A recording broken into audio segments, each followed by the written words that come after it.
आपको याद होगा बचपन में जब हम स्कूल जाया करते थे तो क्लासेस शुरू होने से पहले हम प्रेयर या प्रार्थना किया करते थे। हम सुबह की प्रेयर पे राष्ट्रगान या किसी ईश्वर की प्रार्थना बोला करते थे। राष्ट्रगान और ईश्वर की प्रार्थना से हमारे अंदर एक सकारात्मक एनर्जी आती है, जिसे हम पॉजिटिव एनर्जी भी कह सकते हैं। ठीक इसी तरह देश को भी गतिशील और लोकतंत्र बनाए रखने के लिए संविधान बहुत जरूरी है। किसी भी लोकतांत्रिक देश के हर नागरिक को संविधान का पता होना चाहिए, और ये मेरा नहीं बल्कि हमारे स्वतंत्रता सेनानियों का कहना है। बाबा साहेब डॉक्टर भीमराव अंबेडकर ने तो इसी देश के नागरिकों के लिए एक औजार के रूप में बनाया था, पर आजकल के राजनेताओं ने इसे राजनीति का एक हथियार बना लिया है। अब तो नेता इस आम जनता के औजार यानी कि संविधान को जनता के ही खिलाफ उनको डरा और बांध कर रखने के काम में ला रहे हैं। इसका थोड़ा बहुत श्रेय तो देश के नागरिकों और शिक्षा प्रणाली को भी जाता है। देश के नागरिक ना इस संविधान को जानना चाहते हैं और ना ही भारत की शिक्षा प्रणाली में कोई ऐसी व्यवस्था है जिससे यहाँ के नागरिकों को बचपन से ही इस अपने हक, अधिकार और देश के प्रति अपने कर्तव्यों से अवगत करवाया जा सके। अब आपको मेरे इंट्रोडक्शन से शायद ही कुछ समझ आया होगा, या यह कह ले कि कुछ भी समझ नहीं आया होगा। आपको लग रहा होगा कि आज मैं घुमा फिरा के कौन सी बात कहाँ कर रही हूँ। दरअसल आज एक वीडियो मैंने देखा। वीडियो था किसी स्कूल का जिसमें सुबह की प्रेयर हो रही थी। अब जब भी हम प्रेयर का नाम लेते हैं यानी कि स्कूल प्रेयर का नाम लेते हैं तो हमारे दिमाग में एक सिनेरियो बन जाता है जिसमें बच्चे या तो राष्ट्रगान गा रहे होंगे, नहीं तो किसी भगवान की कोई प्रेयर गा रहे होंगे, या फिर कोई देशभक्ति का गीत गा रहे होंगे। लेकिन आज का वीडियो थोड़ा अलग था, क्योंकि वीडियो में मैंने देखा कि बच्चे जो हैं वो अपनी मॉर्निंग प्रेयर में संविधान गा रहे हैं, यानी कि संविधान की शिक्षाओं के बारे में एक गीत बनाकर उसको गा रहे हैं।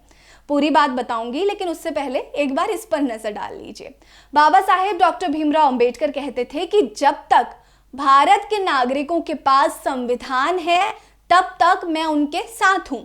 इसलिए ये तो देश के सभी नागरिकों का अधिकार है कि उन्हें तो बचपन में ही यानी कि प्राथमिक शिक्षा के दौरान ही संविधान से अवगत करवा दिया जाए। दूसरी तरफ की तस्वीर देखें तो यहाँ के स्कूलों को, तो खास करके प्राइवेट स्कूलों को, केवल पैसा बनाने से मतलब दिखता है। पर आज हम आपको एक ऐसे स्कूल के बारे में बताएंगे जहां बच्चों को मॉर्निंग प्रेयर में preamble of constitution, fundamental duties and fundamental rights सिखाया जाता है। स्कूल का नाम है होली फेथ ग्लोबल स्कूल। आप यहाँ के चौथी कक्षा के बच्चों से मिलेंगे तब आपको उनसे जानने के लिए मिलेगा कि देश का preamble, fundamental duties, fundamental rights क्या हैं। उनको कंठस्थ सब कुछ याद है। उन्हें बाबा साहेब के संविधान लिखने के पीछे का मकसद पता है। वो जानते हैं कि संविधान भारत को एक संप्रभु, समाजवादी, धर्मनिरपेक्ष, लोकतांत्रिक और गणतांत्रिक देश बनाता है, राज्य बनाता है। यहाँ के बच्चे भी ये जानते हैं कि सरकार अपने फायदे के लिए नागरिकों को उनके मूल अधिकारों के बारे में उतना नहीं जानने देना चाहती जितना वाकई में उनको जानना और समझना चाहिए। आप इससे ही अनुमान लगा सकते हैं कि जब प्राइवेट स्कूल के पढ़े लिखे छात्रों को संविधान द्वारा दिए गए ताकत का एहसास नहीं है तो देश के दलितों और आदिवासियों को अपने इस ताकत के बारे में कहां से जानकारी होगी।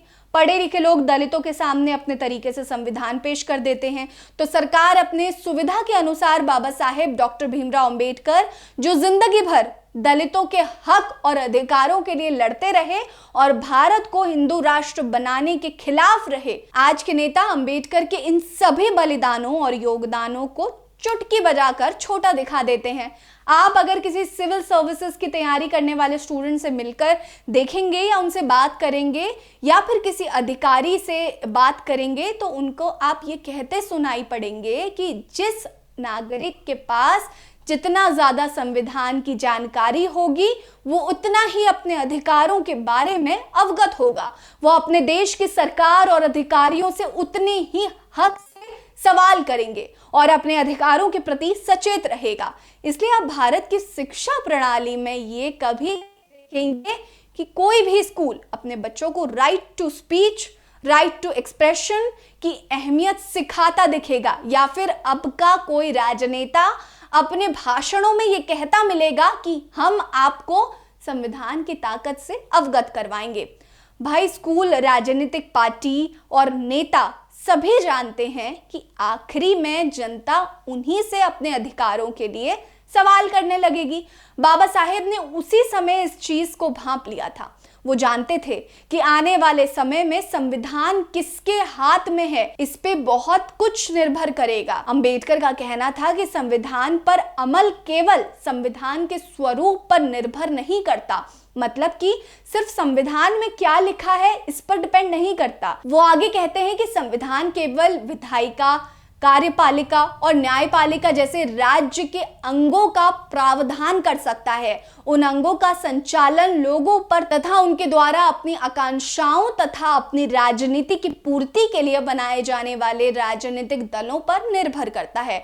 बाबा साहेब के इन शब्दों से आपको ये तो पता चलेगा कि संविधान हम सिर्फ अपनी ताकतों के बारे में बता सकता है और विधायिका, कार्यपालिका और न्यायपालिका को किस तरह चलाना है उसके लिए मापदंड तय कर सकता है, पर संविधान सही और पूर्ण तरीके से लागू है या नहीं ये तो देश की जनता और उनके द्वारा चुने गए राजनीतिक दलों पर ही निर्भर करता है। इसलिए अंत में इन सब चीजों का बस इतना ही मतलब है कि जैसे गाड़ी पेट्रोल के बिना या फिर किसी दूसरे ईंधन के बिना नहीं चलती है, वैसे ही देश भी बिना सही से संविधान के इम्प्लीमेंटेशन के बिना नहीं चलता। अब ये तो सरकार और जनता पर ही निर्भर करता है कि किसके पास कितना संविधान का ज्ञान है और कितना नहीं है। हालांकि हमारे स्कूल्स में, प्राइवेट स्कूल हो चाहे गवर्नमेंट स्कूल हो, पॉलिटिकल साइंस की बुक में थोड़ा बहुत ज्ञान दिया गया है इसको लेकर कि क्या है right to education, right to speak, फलानी फलानी चीज़ों के बारे में बताया गया है। लेकिन एक जो ज़रूरी है किताबी ज्ञान तो कभी ना कभी इंसान के दिमाग से निकल जाता है, क्योंकि रट्टाफिकेशन आज के टाइम पे ज़्यादा है। जो समझाने वाली चीज़ है कि लोकतंत्र कितना ज़रूरी है, संविधान कितना ज़रूरी है, इसके बारे में बच्चों को शुरुआत से लेकर अंत तक सिखाना और पढ़ाना चाहिए। यानी कि क्लास फर्स्ट से ही हमें बच्चों को, प्राथमिक शिक्षा से ही बच्चों को सिखाते रहना चाहिए और 12th स्टैंडर्ड तक कंपलसरी होना चाहिए कि हर बच्चे को कॉन्स्टिट्यूशन से रिलेटेड, लोकतंत्र से, संविधान से रिलेटेड हर बात, हर चीज़, हर बारीक चीज़ पता हो और बजुबानी याद होनी चाहिए। वैसे आपको हमारा वीडियो कैसा लगा और आपकी क्या राय है? क्या स्कूल्स में संविधान का पढ़ाया, समझाया जाना कितना ज़रूरी है? हमें कमेंट सेक्शन पे कमेंट करके ज़रूर बताइएगा। बने रहिए हमारे साथ। नमस्कार।